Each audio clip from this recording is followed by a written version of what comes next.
Real world के मुअज़्ज़िज़ दोस्तों, एक बड़े ही मशहूर लेकिन मुलिद साइंसदान ने कहा था कि अगर खुदा मौजूद है तो फिर मैं यकीन रखता हूं कि खुदा बहुत बड़ा रियाजीदान है।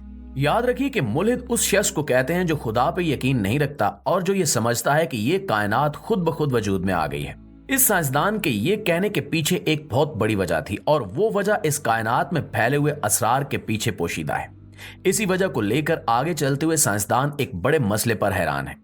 वो मसला है नंबर 7 का अदद। दोस्तों, नंबर 7 तकरीबन तमाम आसमानी मज़ाहिब यानी यहूदियत, ईसाइयत और इस्लाम में बड़ी अहमियत रखता है। सिर्फ यही नहीं बल्कि नंबर 7 के करिश्मे हमें जा बजा नजर आते हैं। इसके साथ साथ ये पूरी कायनात ही नंबरों के अजीबो गरीब असरार में लिपटी हुई है। इस हवाले से खुद कुरान करीम में भी बेशुमार चौंका देने वाले हकायक मौजूद हैं। आज की इस वीडियो में हम आपको नंबर 7 के राजों और अहमियत के बारे में बताएंगे। इसके साथ साथ हम ये जानने की कोशिश भी करेंगे कि आखिर ये नंबर इस कदर अहमियत क्यों रखता है और पूरी कायनात नंबरों के हिसाबो किताब पर ही क्यों टिकी हुई है। तो आइए आज की इस वीडियो का आगाज करते हैं। प्यारे दोस्तों, कुरान करीम में अल्लाह रब्बुल इज्जत का इरशाद है कि अल्लाह ने जमीनों, आसमान और अर्श को 7 दिन में तख्लीक किया। 6 दिन में जमीनों आसमान बनाए गए और 7 दिन में अल्लाह रब्बुल इज्जत का अर्श तख्लीक हुआ। इसके साथ साथ हफ्ते का 7वां दिन जुमा कहलाता है और दीन इस्लाम में जुमे के दिन को सैयदुल अयाम कहा जाता है, यानी जुमे का दिन हफ्ते के तमाम 7 दिनों का सरदार है। इस्लाम में नंबर 7 की बड़ी अहमियत है। अल्लाह ताला ने कुरान करीम में फरमाया कि इसने 7 जमीनें और 7 आसमान बनाए और फिर हर आसमान में 7 तहें बनाई। इसी तरह जमीन की भी 7 तहें बनाई। यहाँ पर बहुत सारे मुफस्सिरीन ये मुराद लेते हैं कि 7 जमीनों से मुराद ये है कि हमारी जमीन उन 7 जमीनों में से एक जमीन है। यूं हमारी जमीन के अलावा 6 जमीनें इस कायनात में कहीं और भी मौजूद हैं। दीन इस्लाम में हज या उम्रे के वक्त खाना काबा के तवाफ की तादाद भी 7 है। सफा और मरवा की सई के दौरान लगाए जाने वाले चक्कर भी 7 हैं। इसी तरह हज के मौके पर रमी करते हुए शैतान को मारे जाने वाले पत्थरों की तादाद भी 7 है। सूरह फातिहा जो कुरान की पहली सूरत है और हर नमाज की हर रकत में पढ़ी जाती है, इसकी आयात की तादाद भी 7 है। यहाँ तक कि इस सूरत में मौजूद हरूफ की तादाद भी 21 है, जो नंबर 7 का ही जुज़्वे ज़रबी है। अल्लाह रब्बुल इज़्ज़त ने जहन्नुम के 7 दरवाजे और जन्नत के 8 दरवाजे बनाए हैं। अल्लाह के नजदीक ईमान के दर्जे भी 7 हैं। अब अगर हम अपनी जमीन की तरफ देखें तो जमीन पर मौजूद बरआज़मों की तादाद भी 7 है। इसके साथ साथ जमीन पर मौजूद समंदर भी 7 ही की तादाद में है। 7 का हिंसा इस कदर रिपीट होता है कि साइंसदान सोचने पर मजबूर हो जाते हैं कि आखिर इस नंबर के पीछे कौन सा राज छुपा हुआ है। सिर्फ 7 का अदद ही नहीं बल्कि इस कायनात में नंबरों के और भी अजीबो गरीब करिश्मे मौजूद हैं। जैसा कि हमने वीडियो के शुरू में आपको बताया कि इस साइंसदान के मुताबिक अगर खुदा मौजूद है तो वो बहुत बड़ा रियाजीदान होगा। इसकी वजह यह है कि रियाजी यानी मैथमेटिक्स को तमाम उलूम की मां समझा जाता है। रियाजी सीखे बगैर साइंस के किसी भी शोबे में महारत हासिल नहीं की जा सकती, चाहे वो बायोलॉजी का शोबा ही क्यों ना हो। इस कायनात में हमें हर चीज बड़े ही परफेक्ट अंदाज और तरतीब के साथ नजर आती है। यही वजह है कि रियाजी को खुदा का इल्म भी कहा जाता है और इसी वजह से उस साइंसदान ने खुदा के बारे में ये कहा कि अगर खुदा मौजूद होता तो वो बहुत बड़ा रियाजीदान होता।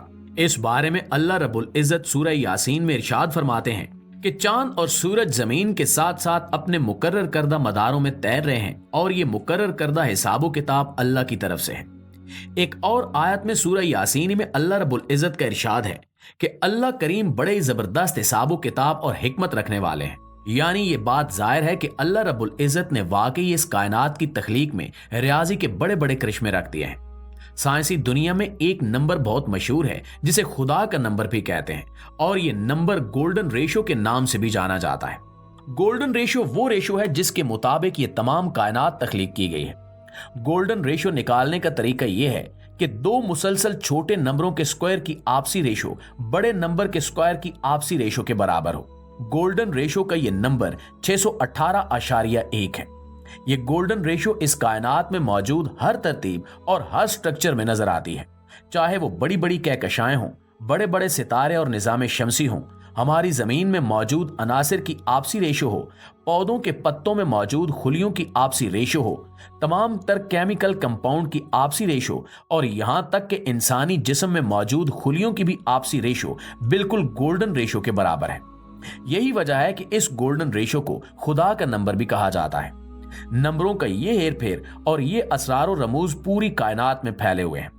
साइंस में दिलचस्पी रखने वाले ये साइंसदान जब कायनात का मुताला करते हैं और छोटे से छोटे एटम के लेवल से लेकर बड़ी बड़ी कहकशाओं तक को देखते हैं तो इन्हें हर जगह पर रियाजी के ये मौजज़े नजर आते हैं। नाज़रीन, रियाजी के ये मौजज़े अल्लाह रब्बुल इज़्ज़त के हुक्म की वजह से कायम हैं और इसमें कोई शक नहीं कि अल्लाह ताला ने इस पूरी कायनात को बड़े ही जबरदस्त हिसाबो किताब और हिकमत के साथ तख्लीक किया है। यही वजह है कि अल्लाह रब्बुल इज़्ज़त कुरान करीम में जगह जगह इंसानों को ये दावत देते हैं कि इस कायनात को देखो और समझने की कोशिश करो ताकि तुम्हें इल्म हो सके कि अल्लाह की तख्लीक क्या है और इसकी कुदरत कैसी है। अल्लाह रब्बुल इज़्ज़त ने कुरान करीम में इरशाद फरमाया कि दिन रात के बदलने में, समंदरों और जमीन पर सफर करने में, हवाओं में, गर्ज के हर चीज में अल्लाह की निशानियां मौजूद हैं, लेकिन ये निशानियां सिर्फ अक्ल वालों के लिए हैं। कुरान करीम की ये अल्फाज, ये निशानियां सिर्फ अक्ल वालों के लिए हैं और बड़े ही गहरे मानी रखती हैं। दोस्तों, एक अक्ल वाला इंसान जब भी इस कायनात को देखेगा और समझने की कोशिश करेगा तो वो फौरन जान जाएगा कि ये कायनात जिस कदर जबरदस्त हिसाबो किताब और हिकमत के साथ तख्लीक की गई है, ये अपने आप बिल्कुल नहीं बन सकती। इस कायनात को पैदा करने वाला एक खालिक व मालिक जरूर है। एक अक्ल वाला इंसान बगैर किसी तासुब के जब कायनात का मुताला करेगा तो वो इस नतीजे पर भी पहुंच जाएगा कि इस कायनात को तख्लीक करने वाले एक से ज्यादा हो ही नहीं सकते। अगर इस कायनात की तख्लीक में एक से ज्यादा खुदा शामिल होते तो ये कायनात इस जबरदस्त हिसाबो किताब के साथ न बनी होती। अगर नौजुबिल्ला अल्लाह के सिवा कोई और खुदा भी होता तो दोनों की अपनी अपनी मर्जी होती और यूं इस कायनात का ये हुस्न बरकरार न रह सकता। कायनात के मुतल्लिक से हर अक्लमंद इंसान जो किसी भी तासुब से बालातर होकर इस कायनात को समझने की कोशिश करे, वो जान जाएगा कि ये कायनात महज एक हादसे की पैदावार नहीं हो सकती जो अपने आप हुआ हो और इस कदर खूबसूरत कायनात बना गया हो। इस कायनात को अपनी मौजूदा शक्ल में होने के लिए जरूरी है कि इसका एक खालिक व मालिक जरूर मौजूद हो। अल्लाह रब्बुल इज़्ज़त के इस अजीम और गालिब हिसाबो किताब की निशानियां हमारी इस पूरी कायनात में बिखरी हुई हैं।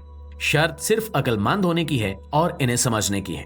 अगर मुल्हिदीन के एतराज के मुताबिक कुरान झूठी किताब होती और अल्लाह का वजूद न होता तो कुरान करीम में अल्लाह ताला कभी भी इंसानों को ये दावत न देते कि वो इस कायनात का मुताला करके अल्लाह तक पहुंचने की कोशिश करें और इसकी कुदरत को तस्लीम करें।